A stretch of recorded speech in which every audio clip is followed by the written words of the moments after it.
সবাই যেখানে হাল ছেড়ে দেয় সেখানে সাহসী স্বপ্নবাজ সেকেন্ড টাইমাররা নতুন করে স্বপ্ন দেখে বিশ্ববিদ্যালয়ে চান্স পাবার জন্য, আর নতুন করে শুরু করে নতুন প্রত্যয় আর অদম্য সাহস নিয়ে।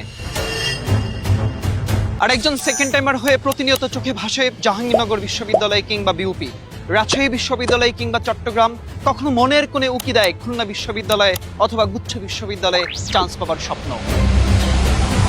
আর সেকেন্ড টাইম জার্নিকে সফল করতে দরকার সঠিক গাইডলাইন, দক্ষ মেন্টর, নির্ভরযোগ্য একটি প্ল্যাটফর্ম এবং সাজানো গোছানো নির্ভুল অ্যাক্সেট বই।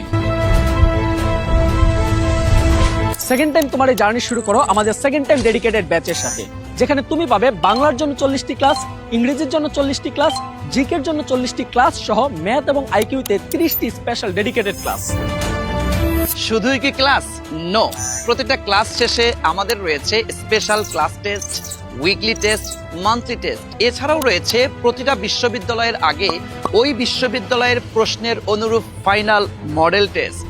আমাদের সেকেন্ড টাইম ডেডিকেটেড ব্যাচের প্রতিটি ক্লাস হবে ফেসবুক সিক্রেট গ্রুপে লাইভ। প্রতিটি ক্লাস সাজানো থাকবে আমাদের নিজস্ব ডেডিকেটেড ওয়েবসাইটে, এবং এক্সামগুলো হবে আমাদের ওয়েবসাইটে। ক্লাস এবং এক্সাম সংরক্ষিত থাকবে আগামী 8 থেকে 10 মাস ব্যাপী, এবং প্রতিটি ক্লাস এবং এক্সাম তুমি বারবার অনুশীলন করতে পারবে, দেখতে পারবে। আমাদের এই সেকেন্ড টাইম ডেডিকেটেড ব্যাচে বাংলার শিক্ষক হিসেবে থাকছেন শিখা বইয়ের লেখক রাশেদ স্যার, ইংরেজির মেন্টর থাকবেন টপার বইয়ের লেখক আমির স্যার, এবং সাধারণ জ্ঞানের মেন্টর হিসেবে থাকছি আমি অর্ণব আহমেদ ফাহিম, অদম্য এবং অর্ণব জিকে বইয়ের লেখক। তোমাদের স্বপ্ন পূরণের সারথি হিসেবে আমরা থাকছি তোমাদের সাথে।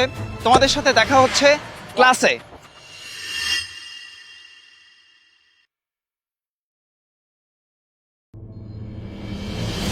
সবাই যেখানে হাল ছেড়ে দেয় সেখানে সাহসী স্বপ্নবাজ সেকেন্ড টাইমাররা নতুন করে স্বপ্ন দেখে বিশ্ববিদ্যালয়ে চান্স পাবার জন্য, আর নতুন করে শুরু করে নতুন প্রত্যয় আর অদম্য সাহস নিয়ে। আর একজন সেকেন্ড টাইমার হয়ে প্রতিনিয়ত চোখে ভাসে জাহাঙ্গীরনগর বিশ্ববিদ্যালয় কিংবা বিউপি, রাজশাহী বিশ্ববিদ্যালয় কিংবা চট্টগ্রাম, কখনো মনের কোণে উকি দেয় খুলনা বিশ্ববিদ্যালয়ে অথবা গুচ্ছ বিশ্ববিদ্যালয়ে চান্স পাবার স্বপ্ন। আর সেকেন্ড টাইম জার্নিকে সফল করতে দরকার সঠিক গাইডলাইন, দক্ষ মেন্টর, নির্ভরযোগ্য একটি প্ল্যাটফর্ম এবং সাজানো গোছানো নির্ভুল অ্যাক্সেট বই। সেকেন্ড টাইম তোমার এই জার্নি শুরু করো আমাদের সেকেন্ড টাইম ডেডিকেটেড ব্যাচের সাথে, যেখানে তুমি পাবে বাংলার জন্য 40টি ক্লাস, ইংরেজির জন্য 40টি ক্লাস, জিকের জন্য 40টি ক্লাস সহ ম্যাথ এবং আইকিউতে 30টি স্পেশাল ডেডিকেটেড ক্লাস। শুধুই কি ক্লাস? নো, প্রতিটা ক্লাস শেষে আমাদের রয়েছে special class test, weekly test, monthly test. এছাড়াও রয়েছে প্রতিটা বিশ্ববিদ্যালয়ের আগে ওই বিশ্ববিদ্যালয়ের প্রশ্নের অনুরূপ ফাইনাল মডেল টেস্ট। আমাদের সেকেন্ড টাইম ডেডিকেটেড ব্যাচের প্রতিটি ক্লাস হবে ফেসবুক সিক্রেট গ্রুপে লাইভ। প্রতিটি ক্লাস সাজানো থাকবে আমাদের নিজস্ব ডেডিকেটেড ওয়েবসাইটে, এবং এক্সামগুলো হবে আমাদের ওয়েবসাইটে। ক্লাস এবং এক্সাম সংরক্ষিত থাকবে আগামী 8 থেকে 10 মাস ব্যাপী, এবং প্রতিটি ক্লাস এবং এক্সাম তুমি বারবার অনুশীলন করতে পারবে, দেখতে পারবে। আমাদের এই সেকেন্ড টাইম ডেডিকেটেড ব্যাচে বাংলার শিক্ষক হিসেবে থাকছেন শিখা বইয়ের লেখক রাশেদ স্যার, ইংরেজির মেন্টর থাকবেন টপার বইয়ের লেখক আমির স্যার, এবং সাধারণ জ্ঞানের মেন্টর হিসেবে থাকছি আমি অর্ণব আহমেদ ফাহিম, অদম্য এবং অর্ণব জিকে বইয়ের লেখক। তোমাদের স্বপ্ন পূরণের সারথি হিসেবে আমরা থাকছি তোমাদের সাথে। তোমাদের সাথে দেখা হচ্ছে ক্লাসে।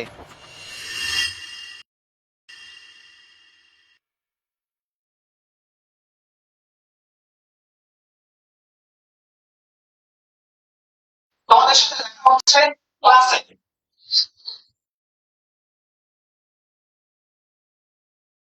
আসসালামু আলাইকুম আমার প্রিয় শিক্ষার্থী। আসসালামু আলাইকুম, সবাই কেমন আছেন? চলে আসছি প্রতিদিনকার ধারাবাহিক সেশন মডেল টেস্ট সলভ ক্লাসে। আমি একটু সবার কাছে অনুরোধ করব, সবাই সবাই যারা ক্লাস দেখছেন সবাইকে অনুরোধ করব ক্লাসটা শেয়ার করে দেন। একটু ক্লাসটা শেয়ার করে দেন, আমরা একসাথে ক্লাস করতে চাই সবাই মিলে।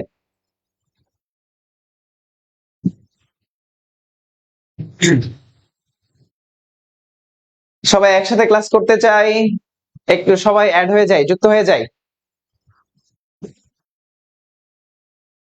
কেমন আছেন আপনারা? কেমন আছেন আপনারা? আমি আলহামদুলিল্লাহ ভালো আছি, সুস্থ আছি, নিরাপদে আছি।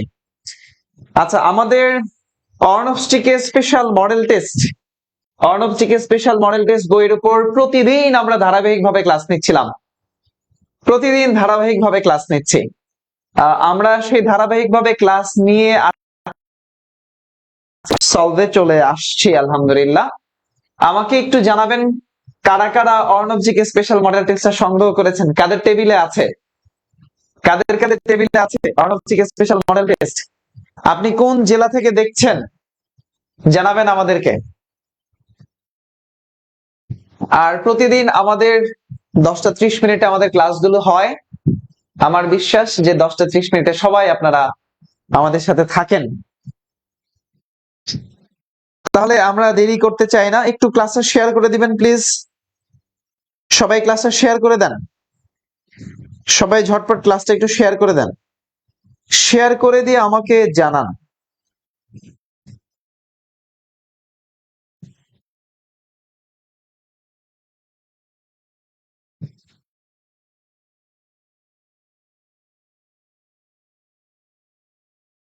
হ্যাঁ, ক্লাস করিয়ে দেন, ঘুমায় পড়ি। আচ্ছা,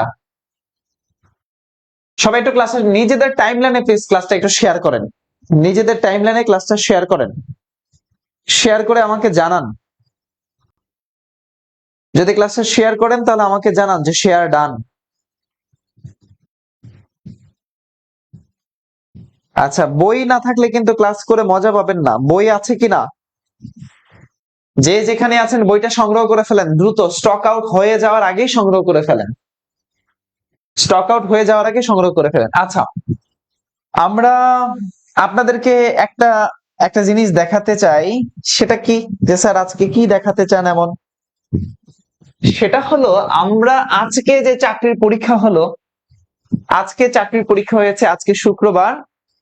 এই চাকরির পরীক্ষায় দেখেন আমাদের যে প্রশ্নগুলো কমন এসেছে সেটা হলো মডেল টেস্ট 1-এর হরমুজ প্রণালী যুক্ত করেছে কাকে। এটা আজকে পরীক্ষা প্রশ্ন আসছে, একটা হরমুজ প্রণালী যুক্ত করেছে কাকে? ওমান উপসাগর এবং পারস্য উপসাগরকে। আপনারা সামনে যতগুলো পরীক্ষা দিবেন এখান থেকে প্রশ্ন আসবে হরমুজ প্রণালী, বলে দিলাম। মডেল টেস্ট 17 থেকে আসছে মেঘনা নদী ও ব্রহ্মপুত্র নদীর মিলিত স্থল কোথায়? ভৈরব বাজারের। তারপরে আরেকটা প্রশ্ন দেখতে পেলাম, সেটা হলো লিওনার্দো দা ভিঞ্চির আঁকা লাস্ট সাপার চিত্রকর্মটি, এটা ইতালির মিলান শহরে সংরক্ষিত আছে। বলেছিল যে লাস্ট সাপার চিত্রটির চিত্রকর কে? Leonardo da Vinci. Last Supper, দা শেষ নৈশভোজ। আচ্ছা, এরপরে উচ্চ ফলনশীল একটা ধানের জাত হচ্ছে ইরাটম। প্রশ্ন এসেছে ইরাটম কিসের জাত? ইরাটম হলো ধানের একটা জাত।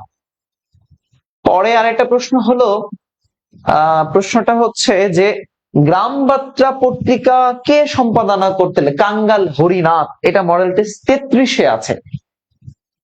ঠিক আছে, তো আমি আপনাদের এরকম যতগুলো চাকরির পরীক্ষা প্রশ্নগুলো যখনই শুক্রবারে আসবে আমি ইনশাল্লাহ সলভ করাই দিব। আগামীকালও হয়তো পরীক্ষা আছে, শনিবারে কোন চাকরির পরীক্ষা, যেগুলো কমন আসবে ইনশাল্লাহ সেগুলো আমরা দেখাই দিব। কাজে যারা এখনো ভাবছেন যে বইটা পড়ে আসলে কি হেল্প হবে কিনা, তাদের জন্য বলছি যে এই বইটা পড়ে ইনশাআল্লাহ আপনি সাধারণ জ্ঞানের ভালো একটা প্রস্তুতি নেবেন ইনশাআল্লাহ। মডেল টেস্ট তো সলভ করা দরকার। আচ্ছা চলেন মডেল টেস্ট 19 বিসমিল্লাহ বলে আমরা মডেল টেস্ট 19 শুরু করি। দেখেন প্রথম প্রশ্ন কি বলেছে, মডেল টেস্ট 19-এর প্রশ্ন কি? জার্মান আক্রমণ হতে রক্ষা পাওয়ার জন্য ফ্রান্স কর্তৃক জার্মান ফ্রান্স সীমান্ত নির্মিত সুরক্ষিত সীমারেখা কোনটা? সহজ কথা, জার্মান এবং ফ্রান্সের মাঝে যে আন্তর্জাতিক সীমারেখাটা আছে, জার্মান এবং ফ্রান্সের মাঝে যে আন্তর্জাতিক সীমানা রেখা আছে, সেই সীমানা রেখাটার নাম জানতে চেয়েছে। নামটা কি? তাহলে বলেন, জার্মান এবং ফ্রান্সের মধ্যে যে আন্তর্জাতিক সীমা রেখা আছে তার নাম কি? Durand Line, Maginot Line, Hindenburg Line, McMahon Line. তাহলে দেখেন ফ্রান্স এবং জার্মানের মধ্যে রয়েছে কি ম্যাজিনো লাইন। কি line? Maginot Line. Maginot Line. আসেন পরের প্রশ্ন। সুলতান মাহমুদ, দেখেন সিন্ধু বিজয় হয়েছিল 712 খ্রিস্টাব্দে। সিন্ধু বিজয়ের 300 বছর পরে এসে গজনীর সুলতান মাহমুদ ভারতবর্ষে আক্রমণ করেছিলেন। ভারতবর্ষে কি করেছেন? আক্রমণ করেছেন। তিনি মোট 17 বার ভারতবর্ষে আক্রমণ করেছিলেন 1000 থেকে 1027 সাল পর্যন্ত। এই সুলতান মাহমুদ তিনি শুধু আক্রমণই করতে পেরেছিলেন, কিন্তু তিনি আর কোনো কিছু করতে পারেন নাই, মুসলিম শাসন প্রতিষ্ঠা করতে পারেন নাই। তাহলে তিনি কতবার আক্রমণ করলেন? মোট 17 বার।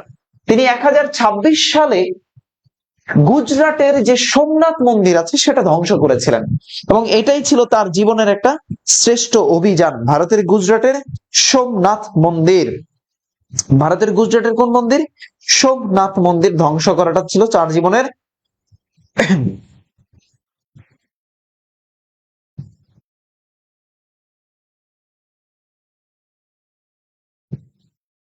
ওকে।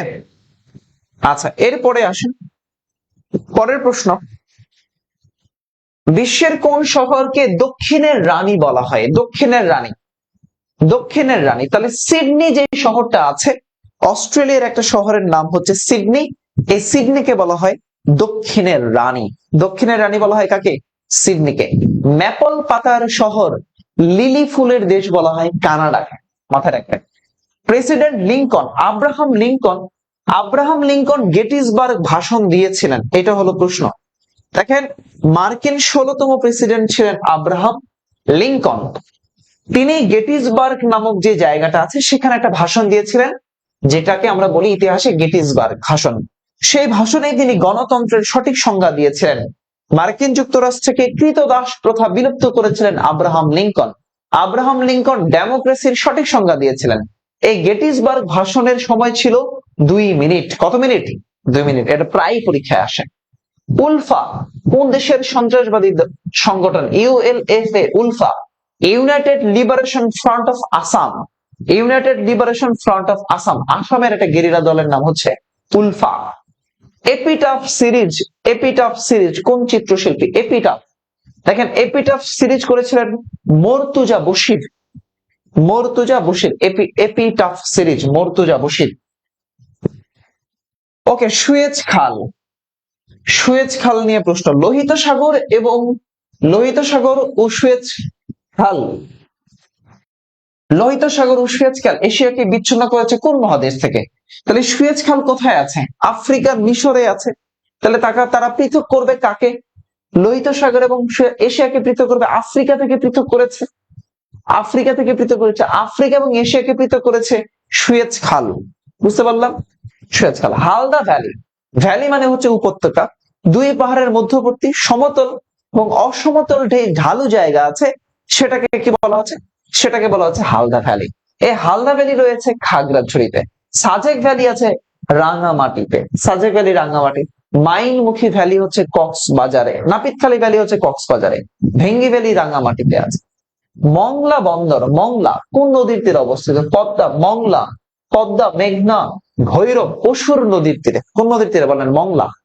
তাহলে পশুর নদীর তীরে যে বন্দরটা আছে তার নাম কি? মংলা সমুদ্র বন্দর, পশুর নদীর তীরে। জলকেলি কাদের উৎসব? ত্রিপুরাদের উৎসব হলো বৈশুক। ত্রিপুরাদের উৎসব কি? বৈশুক। চাকমাদের উৎসব হলো বিজু, গারোদের উৎসব ওয়ানগালা, আর রাখাইনদের উৎসব হলো জলকেলি বা সান্দ্রে। জলকেলি বা সান্দ্রে। বাংলাদেশের সীমান্তবর্তী কোন জেলা ভারতের সঙ্গে সংযোগ নেই? সংযোগ নেই বলেছে। দিনাজপুর সংযোগ আছে, চাঁপাইনবাবগঞ্জ সংযোগ আছে, পঞ্চগড় সংযোগ আছে, কিন্তু ভারতের সাথে সংযোগ নাই হলো বান্দরবান জেলা দিয়ে। ওকে, আসেন তারপরের কোশ্চেনে চলে আসবো আমরা। সেটা হলো চন্দ্রনাথ পাহাড় কোথায় অবস্থিত? পাহাড় দেখেন খাগড়াছড়িতে আছে আলুটিলা পাহাড়, মৌলভীবাজারে আছে কুলাউড়া পাহাড়, সীতাকুণ্ডে আছে চন্দ্রনাথ পাহাড়, যেটা গরম পানির ঝর্ণা।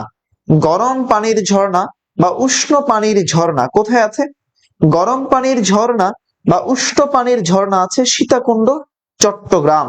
আর শীতল পানির ঝর্ণা আছে হিমছড়ি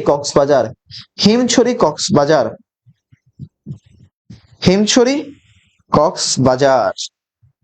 ওকে, ডান, এই পর্যন্ত ডান। আসেন, শ্রীহট্ট কোন জেলার প্রাচীন নাম? ভোলা একটা জেলা, যাকে দ্বীপ জেলা বলা হয়। এক দ্বীপ এক জেলা ভোলা, দ্বীপের রানী ভোলা, আইল্যান্ড অফ দ্য কুইন হচ্ছে ভোলা। এই ভোলাকে দ্বীপের রানী বলা হয়, দ্বীপ কন্যা বলা হয় ভোলাকে। ভোলার পূর্ব নাম হলো শাহবাজপুর।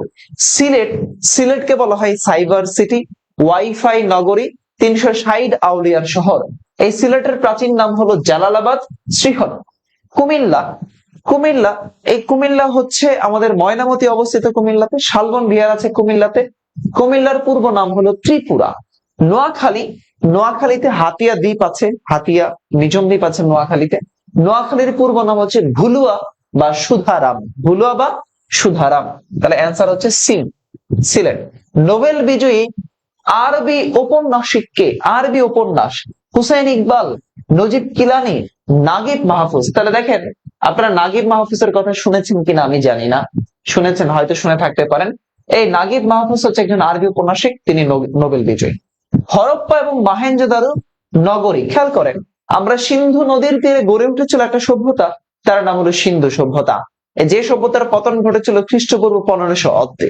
সিন্ধু সভ্যতার দুইটা আবিষ্কৃত নগরী আছে, একটা হলো হরপ্পা আর একটা হলো মহেঞ্জোদারো নগরী। তাহলে এটা কোন সভ্যতার সাথে জড়িত? সিন্ধু সভ্যতার সাথে জড়িত। হরপ্পা নগরী আবিষ্কার করেছিল রাখাল দাস বন্দ্যোপাধ্যায় নামক একজন ব্যক্তি। ওকে, 16 নম্বর প্রশ্নের দিকে আসেন। ওয়াল স্ট্রিট জার্নাল কেন বিখ্যাত? ওয়াল স্ট্রিট জার্নাল কেন? নিউ ইয়র্ক থেকে প্রকাশিত আন্তর্জাতিক একটা দৈনিক হচ্ছে Wall Street journal. Benito Mussolini কোন দেশের নেতা ছিলেন? যুদ্ধই জীবন, যুদ্ধই সার্বজনীন, এই কথা বলেছিলেন হিটলার, অর্থাৎ এই মুসোলিনির বন্ধু হিটলার। এই মুসোলিনি ছিলেন ইতালির প্রধানমন্ত্রী। তিনি বলেছিলেন এককালীন শান্তি সম্ভব নয়, যুদ্ধ সঙ্গত নয়। এককালীন শান্তি সম্ভব না, যুদ্ধ সঙ্গত না। তিনি আর হিটলার মিলে এই স্পেনের যে গুয়ের্নিকা শহর, সেই গুয়ের্নিকা শহর কিন্তু ধ্বংস করেছিলেন। এবং এই মুসোলিনিকে বলা হয় ফ্যাসিবাদের জনক, ফ্যাসিজমের জনক বলা হয় মুসোলিনিকে। পরের কোশ্চেন, যে চুক্তির মাধ্যমে ইউরোপীয় ইউনিয়ন প্রতিষ্ঠা হয়েছিল, ইইউ প্রতিষ্ঠা হয় যে চুক্তির মাধ্যমে? প্যারিস, বন, ব্রাসেল, ম্যাস্ট্রিক্ট চুক্তি। তাহলে ইউরোপীয় ইউনিয়ন বিশ্বের সবচেয়ে বড় অর্থনৈতিক জোট ইইউ, ইউরোপীয় ইউনিয়ন গঠিত হয়েছিল এই ম্যাস্ট্রিক্ট চুক্তির মাধ্যমে। চলেন পরের কোশ্চেনে চলে আসি।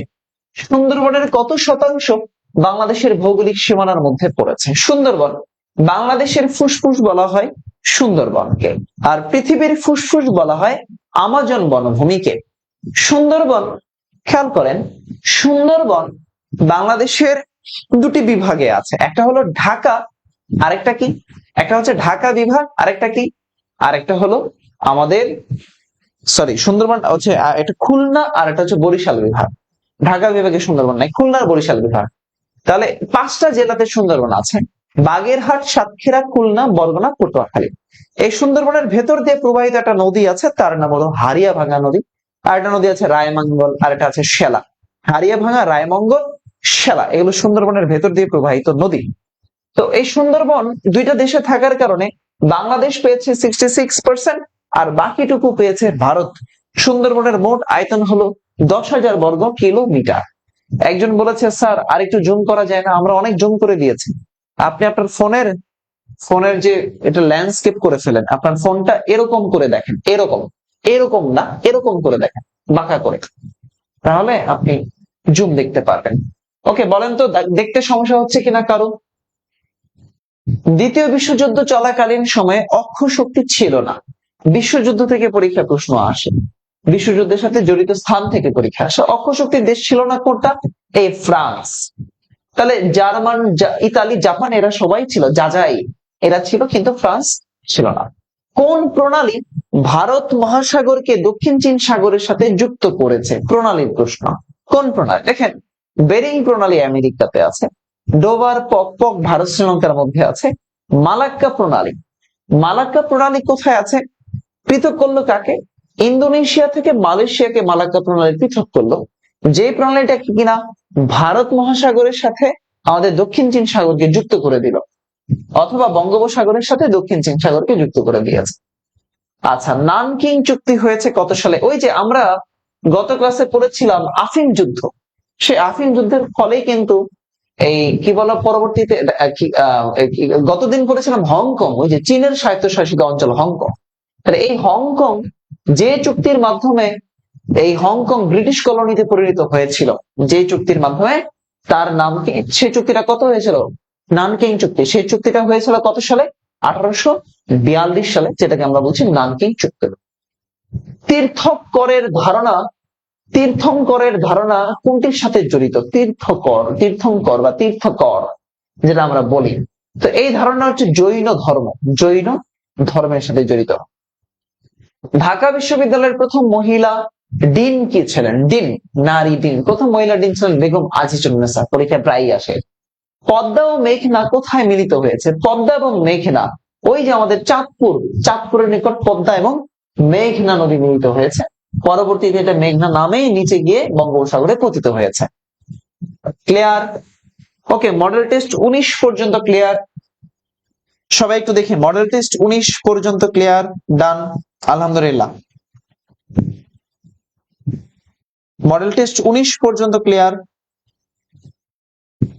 সবাই একটু বলেন মডেল টেস্ট 19 পর্যন্ত ডান, সবাই একটু বলেন আলহামদুলিল্লাহ।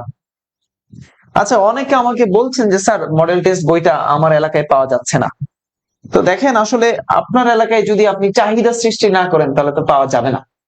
আপনার নিকটস্থ যে লাইব্রেরি আছে সেই লাইব্রেরিতে গিয়ে বলবেন যে এটা আছে কিনা, যদি না থাকে তাহলে বলবেন বাংলা বাজার পাওয়া যাচ্ছে, বলবেন বাংলা বাজারে পাওয়া যাচ্ছে, আপনি বাংলা বাজার থেকে এনে দেন, অথবা নীলক্ষেতে পাওয়া যাচ্ছে, নীলক্ষেত থেকে এনে দেন, তো ওনারা আনায় দিবে।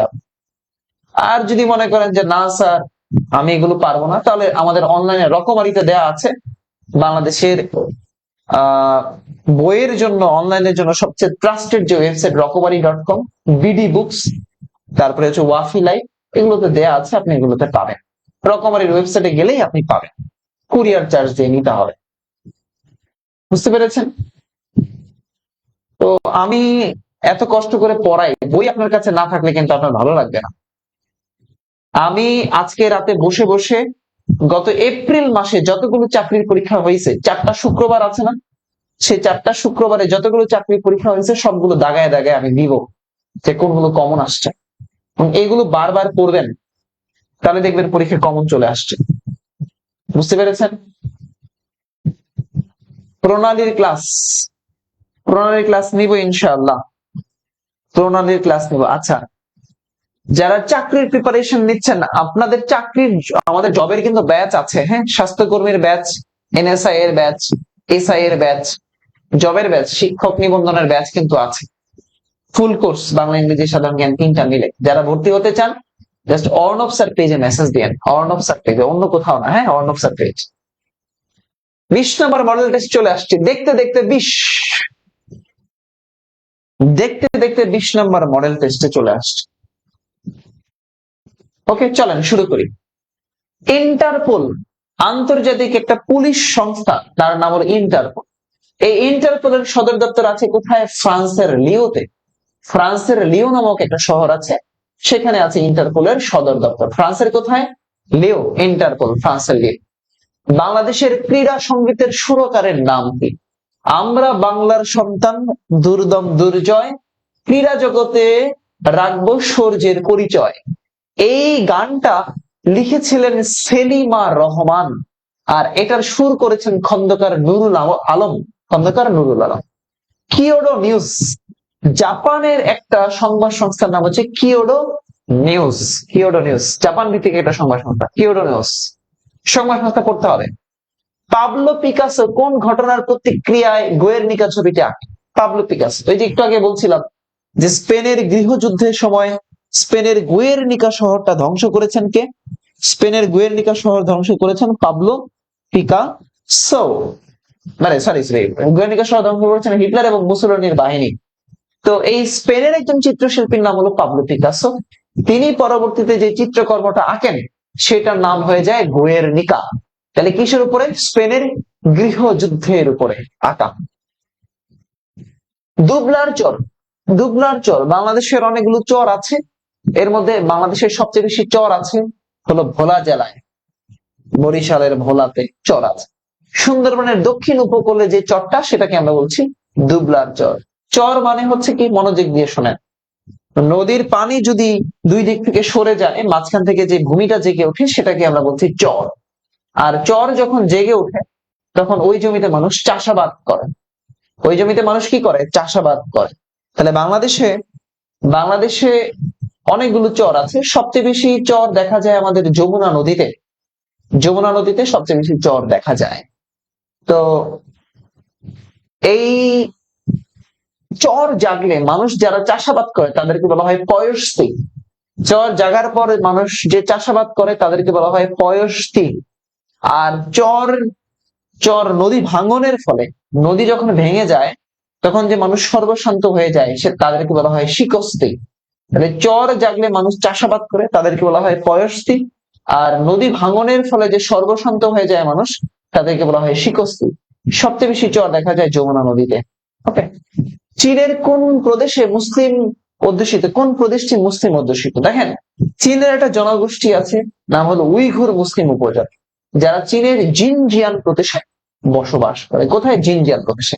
তাহলে এই জিনজিয়াং প্রদেশটা হচ্ছে মুসলিম অধ্যুষিত একটা প্রদেশ চীনের। ওকে, জিরান্ডিদের উত্থান ঘটেছিল কোথায়? দেখেন, ফরাসি বিপ্লব হয়েছিল ফ্রান্সে। এই ফরাসি বিপ্লবের সময়টাতেই যে জিরান্ডিদের উদ্ভব হয়েছিল। তাহলে জিরান্ডিদের উদ্ভব হয়েছিল কোথায়? ফ্রান্সে। পৃথিবীর প্রাচীনতম মানচিত্র পাওয়া যায় কোথায়? দেখেন, পৃথিবীর প্রাচীনতম মানচিত্র এঁকেছিল গ্রিকরা, এটা ইতিহাসে বলে। আর পৃথিবীর প্রাচীনতম মানচিত্রটা পাওয়া যায় ব্যাবিলনের উত্তর গাথুর শহরে। ব্যাবিলনের উত্তর গাথুর শহরে। আচ্ছা, পরের প্রশ্নে আসেন। উত্তরের ভ্যানিস, 9 নম্বর প্রশ্ন। উত্তরের ভ্যানিস বলা হয় কাকে? উত্তরের ভ্যানিস, দেখেন, কুইবেক অঞ্চল। হ্যাঁ, কুইবেক অঞ্চল। তারপরে হচ্ছে স্টকহোম, রোম, অসলো। রোম যে শহর, এটাকে বলা হয় 7 পাহাড়ের শহর, নীরব শহর, সাইলেন্ট সিটি, রোম। তাহলে 7 পাহাড়ের শহর, নীরব শহর, সাইলেন্ট সিটি বলা হয় কাকে? রোমকে বলা হয়। এরপরে আসেন স্টকহোম। এই স্টকহোমকে বলা হয় উত্তরের ভ্যানিস। ব্ল্যাক সিরিজ বা কালো চিত্রমালা, ব্ল্যাক সিরিজ বা কালো চিত্রমালা, এটা কে এঁকেছেন? শফিউদ্দিন আহমেদ। ব্ল্যাক সিরিজ বা কালো চিত্রমালা এঁকেছেন কে? খুব সম্ভবত শফিউদ্দিন আহমেদ। শফিউদ্দিন আহমেদ। আচ্ছা, এদিকে এস এম সুলতান, শেখ মোহাম্মদ সুলতান, তার বাড়ি ছিল নড়াইলে।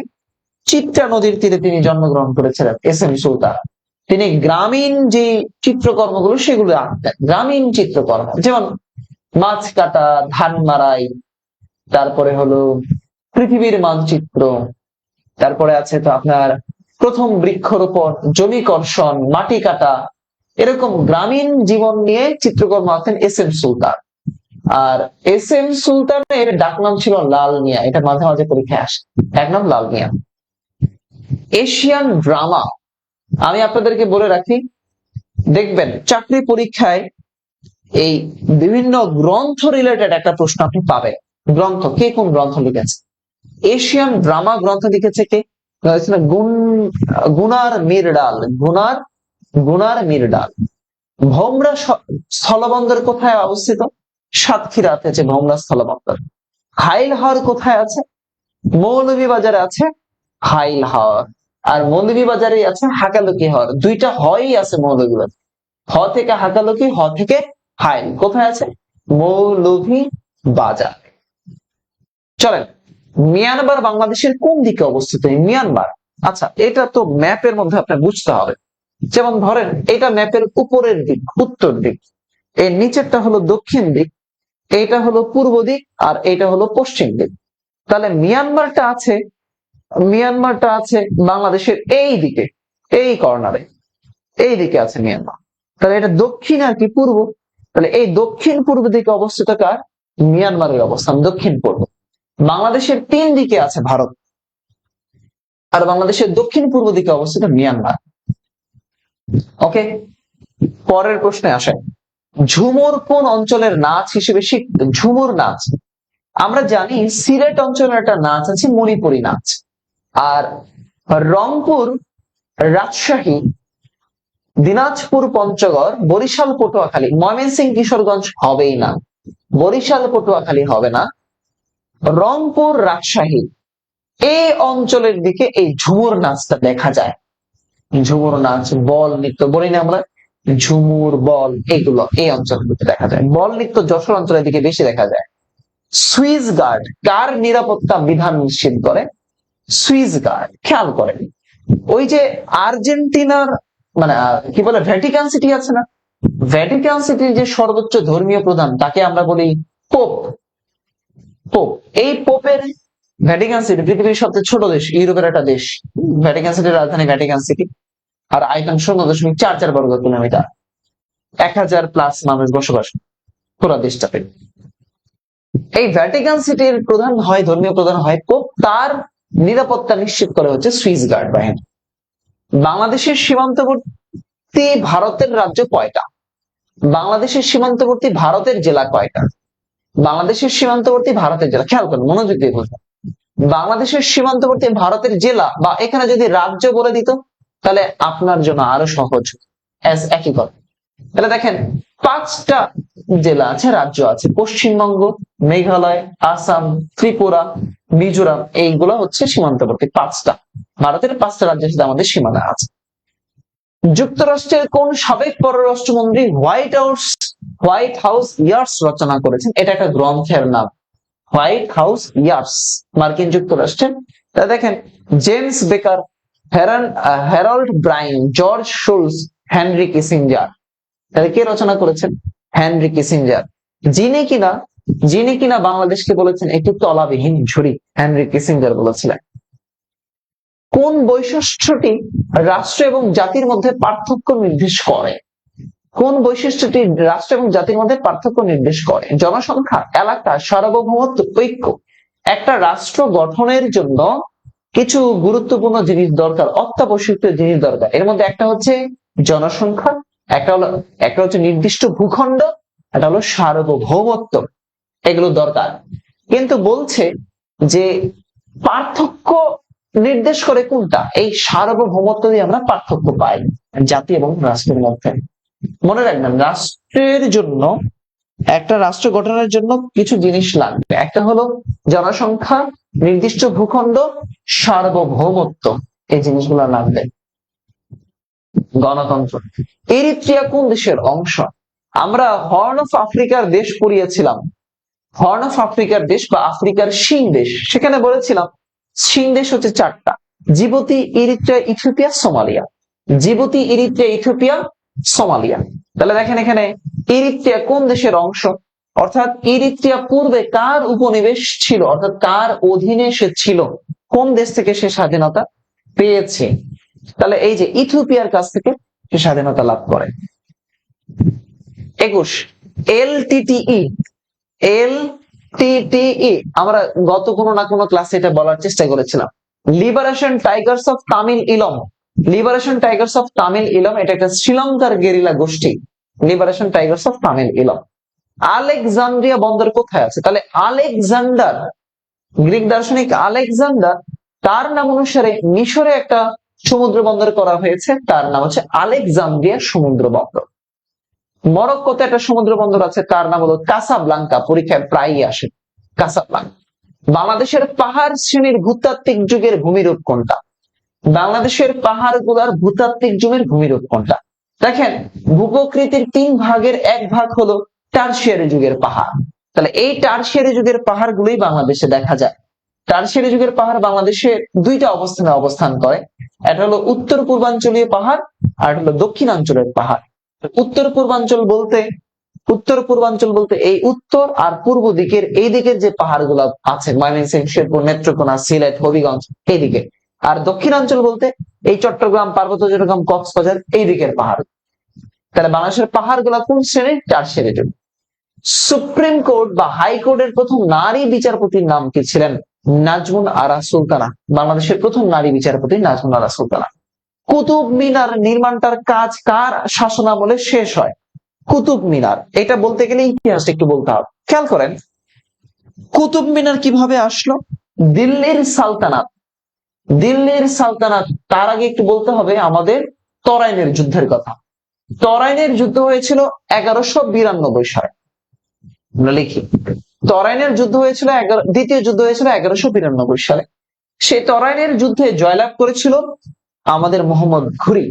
এই মোহাম্মদ ঘুরির সেনাপতি ছিলেন, মোহাম্মদ ঘুরি জয়লাভ করলো, মোহাম্মদ ঘুরির সেনাপতি ছিলেন কুতুবউদ্দিন আইবেক।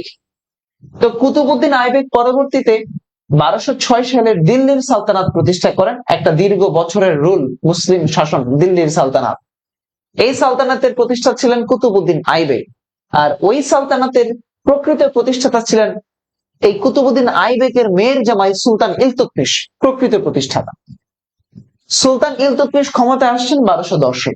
ক্ষমতায় এসে তিনি অনেকগুলো কাজ শুরু করলেন। এর মধ্যে একটা কাজ হচ্ছে তার যে শ্বশুর আইবেক, এই শ্বশুর কুতুব মিনার নির্মাণ কাজ শুরু করছিল কিন্তু শেষ করতে পারেন নাই। পরবর্তীতে এই ইলতুৎমিশ তিনি এটা নির্মাণ কাজটা শেষ করেছিলেন। তাহলে কুতুব মিনার নির্মাণ কাজ শুরু করেন কুতুবউদ্দিন আইবেক, কিন্তু নির্মাণ কাজ শেষ করেছিলেন তারই মেয়ের জামাই সুলতান ইলতুৎমিশ। আর এই সুলতান ইলতুৎমিশকে বলা হয় দিল্লির সালতানাতের প্রকৃত প্রতিষ্ঠাতা, আর কুতুবউদ্দিন আইবেককে বলা হয় দিল্লির সালতানাতের প্রতিষ্ঠাতা। বুঝতে পারছেন? ওকে, মডেল টেস্ট 20 ডান। আলহামদুলিল্লাহ, সবাই একসাথে একটু বলেন তো আলহামদুলিল্লাহ। আপনি 20টা মডেল টেস্ট সলভ করেছেন মানে তো অনেক কিছু। আপনি 20টা মডেল টেস্ট সলভ করতে পেরেছেন মানে অনেক কিছু। একটু আল্লাহর কাছে শুকরিয়া আদায় করেন তো ভাই।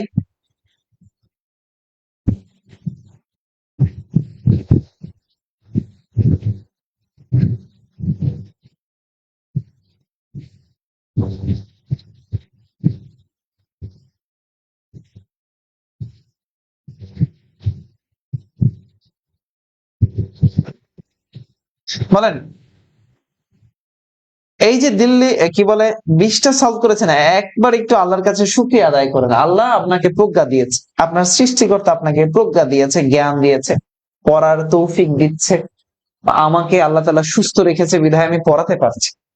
তো যেই মহান আল্লাহ তাআলা আপনাকে সুযোগ দিচ্ছে তার প্রতি একটু কৃতজ্ঞতা আলহামদুলিল্লাহ বলেন, আল্লাহর কাছে শুকরিয়া আদায় করেন। দেখেন, আমি একটা নাছোড়বান্দা মানুষ, আমি আপাদমস্তক পড়ানোর মানুষ। আমাকে যারা চেনেন তারা হয়তো জানেন। আমি বলেছি আপনাকে, আমি অর্ণবস্টিকে এই বইটা আপনি সংগ্রহ করেন, আমি আপনাকে শেষ করাই দিই। আমি বলেছি আচ্ছা, আশা বলছে ভাই এগুলো কি আমাদের সেকেন্ড টাইম কাজে দিবে? অবশ্যই কাজে দিবে, কেন নয়, অবশ্যই কাজে দিবে।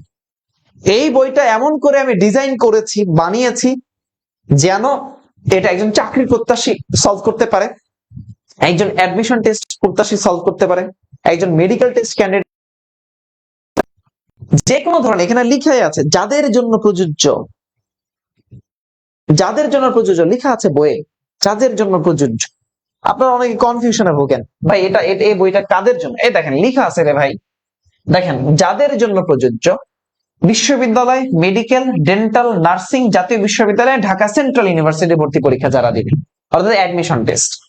সেকেন্ডে 51তম বিসিএস প্রিলি, প্রাইমারি, শিক্ষক নিবন্ধন, senior staff nurse, NSI, ATEO সহ আরো যেগুলো আছে সবগুলা। এরপরে বাংলাদেশ ব্যাংক, সমন্বিত ব্যাংক, 10 থেকে 20 গ্রামের যে কোনো চাকরি, পুলিশের সার্জন, নন ক্যাডার, মন্ত্রণালয়ে, খাদ্য অধিদপ্তর, সমাজসেবা, যে কোনো ধরনের সরকারি চাকরি। বুঝতে পেরেছেন? তো পড়ে গেলে ইনশাল্লাহ কাভার দিবে, এতটুকু আমি বললাম।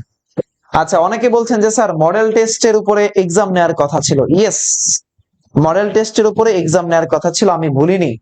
এবং আমি বলেছিলাম যে আমি আপনাদের প্রণালীর উপর ক্লাস নিব, সেটাও নিব।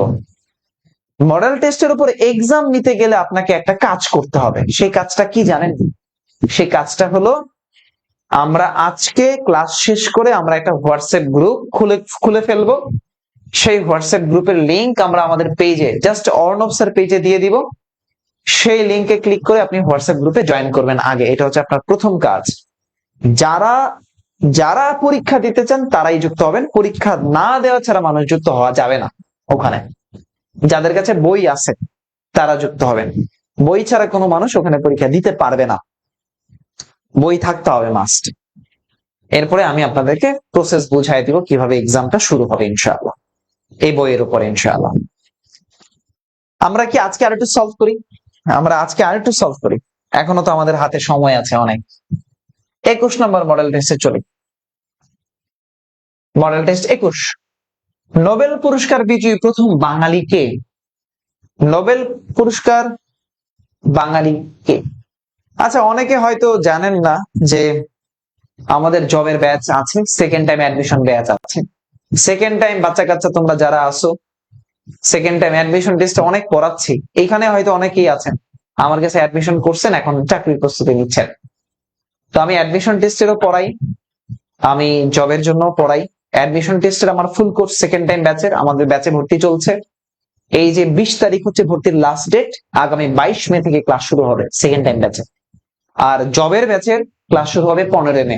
শুধু সাধারণ জ্ঞান না, সকল সাবজেক্ট ফুল কোর্স। অ্যাডমিশন টেস্টের ব্যাচ ফি হলো 3500 টাকা, কারণ এটা 11 মাস 12 মাস ব্যাপী চলবে। আর জবের ব্যাচের কোর্স ফি হচ্ছে 999 টাকা বা 1000 টাকা, এই 1 টাকা কম আর কি।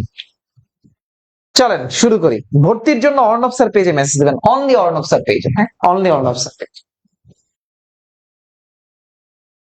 কি জাদু করেছো বলো না,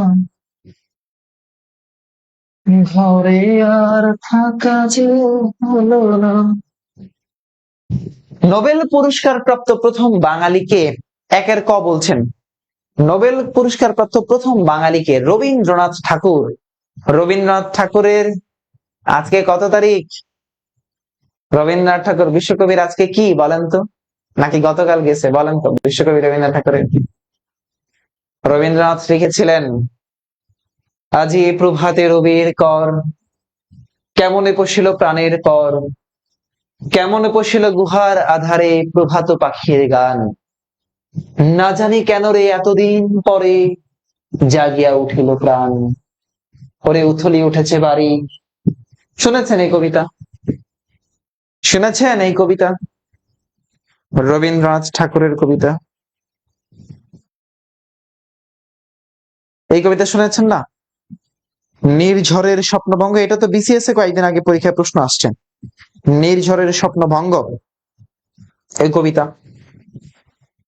আজি প্রভাতে রবির কর, কেমনে পশিল প্রাণের পর, কেমনে পশিল গুহার আধারে প্রভাত পাখির গান, না জানি কেন রে এতদিন পরে জাগিয়া উঠিল প্রাণ, ওরে উথলি উঠেছে বাড়ি, ওরে প্রাণের বাসনা প্রাণের আবেগ রুধিয়া রাখিতে নারী, থর থর করি কাঁপিছে ভূধর, শিলা রাশি রাশি পড়িছে খসে, ফুলিয়া ফুলিয়া ফেনিল সলিল, গরজি উঠেছে জগ দারুণ রোষে, হেতায় হোথায় পাগলের প্রায়, ঘুরিয়া ঘুরিয়া মাতিয়া বেড়ায়, বাহিরেতে চায় দেখি না দেখিতে না পায়, কোথায় কারার দ্বার, কেন রে বিধাতা পাষাণ হেন, চারিদিকে তার বাঁধন কেন, ভাঙরে হৃদয় ভাঙরে বাঁধন, সাদরে আজিকে প্রাণের সাধন, লহরীর পরে লহরী তুলিয়া আঘাতের পরে আঘাত কর, মাতিয়া যখন উঠেছে পরাণ, কিসের আধার কিসের পাষাণ, উথলি উঠেছে বাসনা, জগতে তখন কিসের ভয়, আমি ঢালিব করুণা ধারা, আমি ভাগিব প্রাসান পাড়া, আমি জগৎ প্লাবিয়া বেড়াবো গাহিয়া আকুল পাগল পাড়া।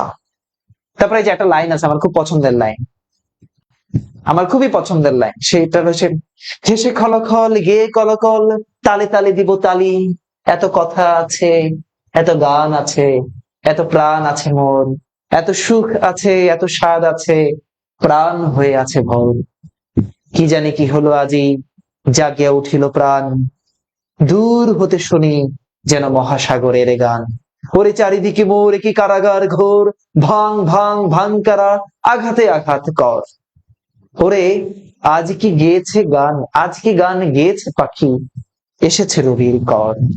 তাহলে এই যে রবীন্দ্রনাথের জন্ম তারিখ 7 মে, আজকে 8 তারিখ, গতকালকে ছিল।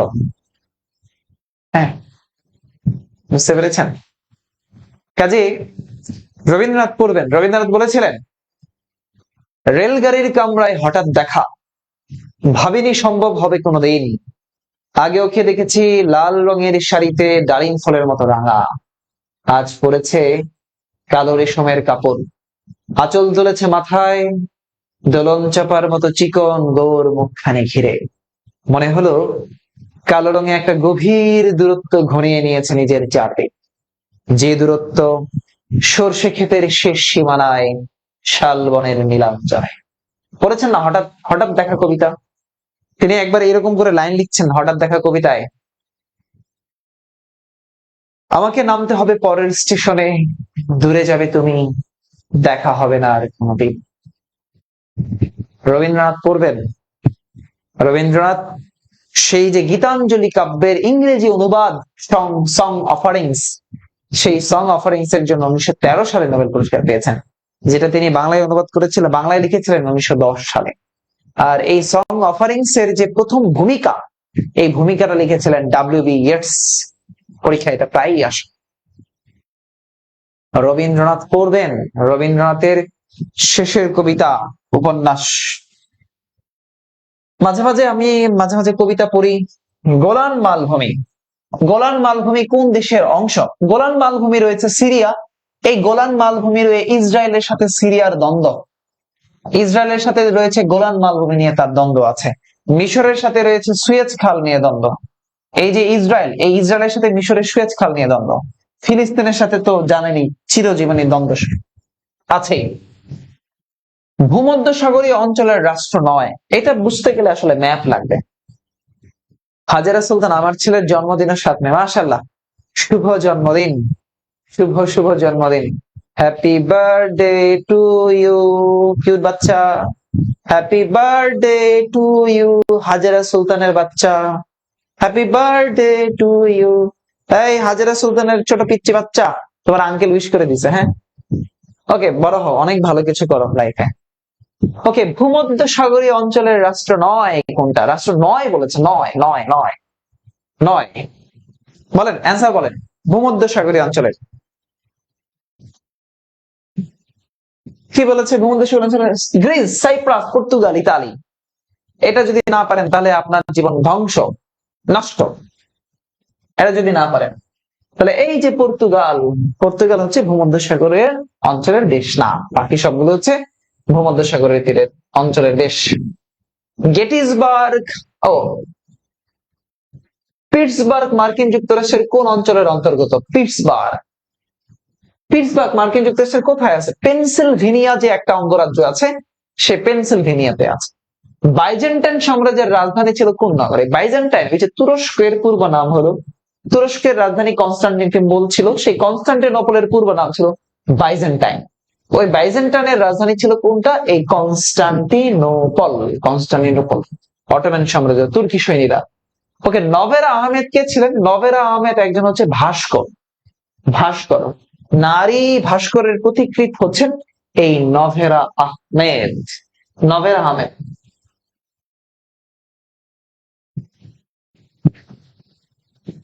ওকে,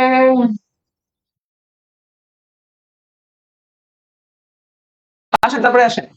মেঘনা নদীর তীরে অবস্থিত নৌবন্দর কোনটি? মেঘনা নদীর তীরে অবস্থিত নৌবন্দর নারায়ণগঞ্জ, ভৈরব, চাঁদপুর, সিরাজগঞ্জ। সিরাজগঞ্জ অটো বাদ দিয়ে দেন, আর ভৈরব অটো বাদ দিয়ে দেন। সিরাজগঞ্জ আর ভৈরব বাদ দেন, বাকিগুলো নিয়ে চিন্তা করেন। নারায়ণগঞ্জ আর চাঁদপুর। তাহলে মেঘনা কোথায় আছে ভাই? মেঘনা তো চাঁদপুরের দিকে, তাহলে ওখানে নৌবন্দর আছে চাঁদপুরে। সহজ হিসাব। মিলিত হয়েছে কোথায়? চাঁদপুরের কাছে। ঝুমুর গান কোন সম্প্রদায়ের পার্বণ? পার্বণ মানে হলো উৎসব। 12 মাসে 13 পার্বণ, একটা গান আছে 12 মাসে 13 পার্বণ। তাহলে এই যে কোন উৎসব, কাদের উৎসব? পার্বণের কথা বলছে। ঝুমুর গান, ঝুমুর দোন জিকা, এটা কাদের গান? লুসাই গারু, এদের তো না, লুসাই গারু না। তাহলে দেখেন, যারা সাঁওতালি আছে, এই সাঁওতালদের মধ্যে একটা নাচ আছে, সাঁওতালি নাচ, ঝুমুর নাচ, দোন, তারপরে হচ্ছে জিকা, এগুলো হচ্ছে সাঁওতালদের মধ্যে দেখা যায়। ওকে, আল আহরাম কোন দেশের পত্রিকা? বলেন, আল আহরাম কোন দেশের পত্রিকা? আল আহরাম মিশরের একটা পত্রিকার নাম হচ্ছে আল আহরাম। দোলাই কোন নদীর পূর্ব নাম? দোলাই খালের নাম শুনছেন না? দোলাই খাল, এই বুড়িগঙ্গার পূর্ব নাম ছিল দোলাই খাল। চর ফ্যাশন, ভোলাতে অনেক চর আছে, এই ভোলার একটা চরের নাম হলো চর ফ্যাশন, ফ্যাশন চর। এই চর ফ্যাশনে একটা টাওয়ার আছে, বাংলাদেশের সবচেয়ে উঁচু টাওয়ার, যার নাম হচ্ছে জ্যাকব টাওয়ার, এটা আছে এই চর ফ্যাশনে। বাংলাদেশের সবচেয়ে উঁচু পাহাড়ের নাম কি? সবচেয়ে উঁচু পাহাড়ের নাম হলো গারো পাহাড়, যেটা আছে ময়মনসিং অঞ্চলে আছে। এই পাহাড়ের পাদদেশে গারো উপজাতিরা বসবাস করে। কেওক্রাডং আছে বান্দরবানে, জয়ন্তিকা আছে সিলেটে। কোনটি ঢাকা বা চট্টগ্রাম বা সিলেটের অপর নাম নয়? দেখেন কি বলছে, প্রথমে বলছে নয়, তাহলে আসেন ঢাকার অপর নাম না কোনটা? তাহলে জাহাঙ্গীরনগর ঢাকার নাম, এটা অ্যান্সার নেওয়া যাবে না। চট্টগ্রাম নয়, চট্টগ্রামের নাম না কোনটা? তাহলে চট্টগ্রামের পূর্ব নাম ইসলামাবাদ, এটা ওকে আছে। সিলেটের অপর নাম জালালাবাদ, এটা ওকে আছে। তাহলে না কোনটা? ইসলামপুর। এই ঢাকার একটা নগরী ইসলামপুর, বিখ্যাত ইসলামপুর, কাপড়ের জন্য বিখ্যাত ইসলাম, ব্যবসা বাণিজ্যের জন্য। 13 অ্যান্সার হচ্ছে সি। প্রশ্নটা কিন্তু একটু ঘুরায় পেঁচায় করছে, হ্যাঁ, পরীক্ষার হলে ভুল করে ফেলেন আপনারা। সিলেট জেলার উত্তরে ভারতীয় কোন রাজ্য অবস্থিত? অ্যান্সার করেন তো ভাই, ম্যাপের দিকে তাকান। এটা হচ্ছে উত্তর, এটা দক্ষিণ, এটা পূর্ব, তাহলে সিলেট আছে এইখানে। তাহলে এই সিলেটের উত্তরে ভারতের কোন রাজ্য আছে? এদিকে কি আছে? মেঘালয় আছে, আসাম আছে, নিচের দিকে আছে ত্রিপুরা। তাহলে আপনি নাগাল্যান্ড, মণিপুরি এই দুইটা আগে বাদ দিয়ে দেন। নাগাল্যান্ড, মণিপুরি এই দুইটাই আগে বাদ দেন, বাদ দিয়ে বাকি দুইটার মধ্যে হিসাব করেন মেঘালয়। তাহলে এই জায়গাটায় আছে কি? মেঘালয়। তাহলে উত্তরে কি আছে? মেঘালয়। ওকে, অ্যান্সার হচ্ছে মেঘালয়। ম্যাপ মাথার মধ্যে ঘোরাতে হবে। যারা আমাদের পেইড ব্যাচের তাদেরকে আমরা ম্যাপ আলোচনা করেছি এগুলো। পরের প্রশ্নে আসেন 15। যুক্তরাষ্ট্রের কোন অঙ্গরাজ্যে ইউরোপীয় নাগরিকরা প্রথম বসতি স্থাপন করেছে? খেয়াল করেন, যুক্তরাষ্ট্রের কোন অঙ্গরাজ্যে ইউরোপীয় বণিকরা প্রথম ওই যে 13টি কলোনি গঠন করেছিল, সেখানে তারা ব্যবসা বসতি স্থাপন করেছিল। তাহলে কোথায়? সে অঙ্গরাজ্য কোনটা? ওই যে ভার্জিনিয়া যে অঙ্গরাজ্য, সেখানে ভার্জিনিয়া অঙ্গরাজ্য। লোহিত সাগর যে দুটি মহাদেশকে আলাদা করেছে, লোহিত সাগর যে দুটি মহাদেশকে, রেড সি মহাদেশকে আলাদা করেছে। 16 নম্বর কোশ্চেন। তাহলে দেখেন আফ্রিকা এবং এশিয়া, ওই যে মনে আছে লোহিত সাগর এবং হচ্ছে সুয়েজ খালের কথা বলেছিলাম, লোহিত সাগর এবং সুয়েজ খাল আফ্রিকা থেকে এশিয়াকে পৃথক করছে। UNESCO, United Nations Scientific Educational Cultural Organization, যেটা অর্থাৎ শিক্ষা সংস্কৃতি বিজ্ঞান নিয়ে কাজ করে, শিক্ষা সংস্কৃতি বিজ্ঞান নিয়ে কাজ করে যে সংস্থা ইউনেস্কো। তাহলে এই ইউনেস্কো কত সালে প্রতিষ্ঠা হয়? ইউনেস্কো প্রতিষ্ঠা হয় কত সালে? 1946 সালে 4 নভেম্বর। মানে সে আনুষ্ঠানিকভাবে যাত্রা শুরু করে কার্যকর হয়, ইউনেস্কোটার কার্যকর হয় এই 4 নভেম্বর 1946 সালে, কার্যকর হয় 4 নভেম্বর 1946 সালে। ইতিহাসের বিখ্যাত ট্রয় নগরী, এটা পরীক্ষা অনেকবার আসে, অনেকবার মাথায় রাখেন। আমি এই যে আপনাকে বলছি, আপনি যে কোনো পরীক্ষায় আপনার জীবদ্দশায় যতগুলো পরীক্ষা দেবেন, কোনো না কোনো পরীক্ষায় আপনি এটা পাবেনই। ট্রয় নগরী, এই ট্রয় নগরী অবস্থিত কোথায়? তুরস্কে। টাইগার পয়েন্ট, সুন্দরবনে 3টা পয়েন্ট আছে। আমাদের যে সুন্দরবন আছে, সুন্দরবনে 3টা পয়েন্ট আছে, Hiron point, Jafar point, tiger point. Hiron point, Jafar point, tiger point. তাহলে কোথায় আছে? সুন্দরবন। সুলতান ই আজম উপাধি লাভ করেছিলেন কে? সুলতান ই আজম। তাহলে ইতিহাসের মধ্যে আবার ঢুকে যেতে হবে, ইতিহাসের টপিকটা সুলতান ই আজম। খেয়াল করো, এই যে শামসুদ্দিন ইলতুৎমিশ, এই যে শামসুদ্দিন ইলতুৎমিশ আছে, ওই যে আমরা বলেছিলাম দিল্লির সালতানাতের প্রকৃত প্রতিষ্ঠাতা, যাকে তুর্কি শাসনামলের শাসক বলা হয়, তিনি কিন্তু প্রাথমিক তুর্কি শাসনামলের একজন শাসক ইলতুৎমিশ। তিনি 40 জন তুর্কি সৈন্য নিয়ে একটা দল গঠন করেছিলেন, যার নাম ছিল 40 চক্র। বুঝতে পেরেছেন? তাকেই বলা হতো সুলতান ই আজম। নগর রাষ্ট্রের প্রচলন হয়েছিল কোথায়? সর্বপ্রথম নগর রাষ্ট্রের প্রচলন হয় ওই প্রাচীন গ্রিসে। গণতন্ত্রের আতুর ঘর বলা হয়, গণতন্ত্রের আতুর ঘর প্রাচীন গ্রিস, গণতন্ত্রের আতুর ঘর। এটা পরীক্ষায় মাঝে মাঝে আসে। নেপোলিয়ন বোনাপার্ট কোথায় জন্মগ্রহণ করেছিলেন? নেপোলিয়নের সাথে জড়িত দ্বীপ হচ্ছে 3টি, নেপোলিয়নের সাথে জড়িত দ্বীপ হচ্ছে 3টা। তিনি কোরসিকা দ্বীপে জন্মগ্রহণ করেছিলেন, তার সাথে জড়িত দ্বীপ সেন্ট এলবা, সেখানে তাকে প্রথম নির্বাসন দেওয়া হয়।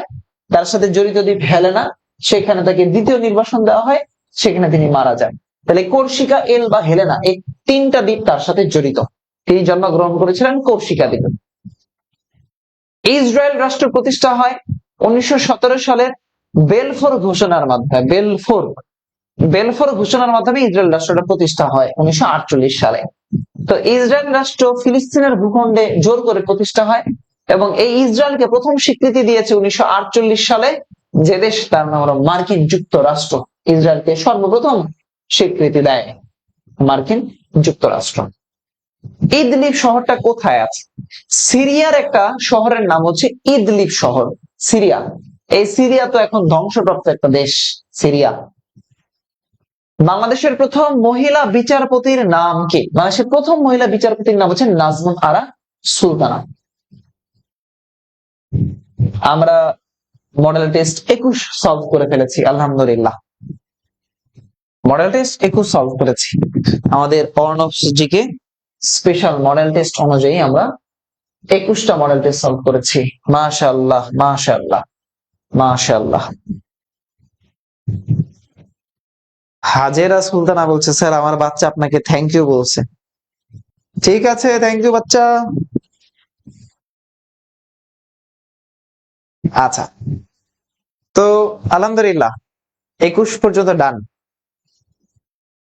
শোনেন, আপনাদের জন্য প্রতিদিন আমার অর্ণব স্যার পেজে 4 ঘন্টার ক্লাস বরাদ্দ আছে। প্রতিদিন 4 ঘন্টা ক্লাস নেব, আমি এইম করেছি। রাত 10টা 30 মিনিটের রেগুলার ক্লাস, মিস দেওয়ার কোনো সুযোগ নাই। রাত 10টা 30 মিনিটের রেগুলার ক্লাস। এছাড়াও অন্য একটা টাইমে আমরা আমাদের বেসিক টপিক পড়ানোর জন্য ক্লাস নেব। যেমন আজকে সন্ধ্যা 7টা 15 মিনিটে আমরা ক্লাস নিয়েছি, সেখানে প্রাচীন জনপদ পড়িয়েছি, একদম প্রশ্ন সলভ করেছি, বেসিক পড়িয়ে প্রশ্ন সলভ করেছি। তো আপনারা যারা এখনো আমার ক্লাস করেন না রেগুলার, তাদেরকে বলছি রেগুলার ক্লাস করবেন যেন ক্লাস মিস না যায়। ওকে, আর আমি ক্লাস শেষে আপনাদের জন্য একটা হোয়াটসঅ্যাপ গ্রুপ খুলে দিচ্ছি। এই Arnab GK special model test বইয়ের উপরে আপনি এক্সাম দিবেন, রেগুলার এক্সাম দিবেন সেটা। আর রেগুলার এক্সাম কিভাবে দিবেন হোয়াটসঅ্যাপ গ্রুপে ইনশাল্লাহ আমরা আপনাদেরকে বলে দিব। তো যারা আমাদের মডেল টেস্ট সংগ্রহ করেন নাই তারা দ্রুত সংগ্রহ করে ফেলবেন। আর আমাদের যে পেইড ব্যাচ আছে সেখানে ভর্তির জন্য আমাদের সেকেন্ড টাইম ডেডিকেটেড ব্যাচ আছে, এই যে লিখে রাখছি সেকেন্ড টাইম ডেডিকেটেড ব্যাচ। অ্যাডমিশনের বাচ্চাদের জন্য আর জবের বাচ্চাদের জন্য ক্লাস আছে। আপনি সেকেন্ড টাইম দেন আর জব দেন, যে কোনো ব্যাচের ভর্তির জন্য আপনি সরাসরি অর্ণব স্যার পেজে মেসেজ দিবেন অথবা হোয়াটসঅ্যাপে নক দিবেন 01793635815। ওকে, আমি সিনিয়র স্টাফ নার্স মিডওয়াইফ যারা আছে এদের ব্যাচ আমি আমার ব্যাচে ভর্তি নিচ্ছি না, ওরা মুস্তাফিজ স্যারের কাছে আপনারা ভর্তি হবেন, সমস্যা নাই। আর যারা অন্যান্য 10ম গ্রেডের বিসিএস এর, ব্যাংক জব, স্বাস্থ্য ক্যাডার মানে স্বাস্থ্যকর্মী, সমবায়, খাদ্য অধিদপ্তর, প্রাথমিক নিরীক্ষক, আরো যতগুলো চাকরি আছে সবগুলোর ব্যাচ আমি পড়াই। ওকে, একটা আছে হোয়াটসঅ্যাপ গ্রুপ বইয়ের জন্য অ্যাড করা হয়েছিল। আচ্ছা যাই হোক, যেটাই অ্যাড করা থাকুক আপনাদেরকে আবার অ্যাড করে নেব ইনশাআল্লাহ। ওকে, সবাই ভালো থাকেন, সুস্থ থাকেন, নিরাপদে থাকেন। আপনাদের জন্য শুভকামনা রইল। আপনার টেবিলে অর্ণব স্পেশাল মডেল টেস্ট শুভ পাক। আল্লাহ হাফেজ।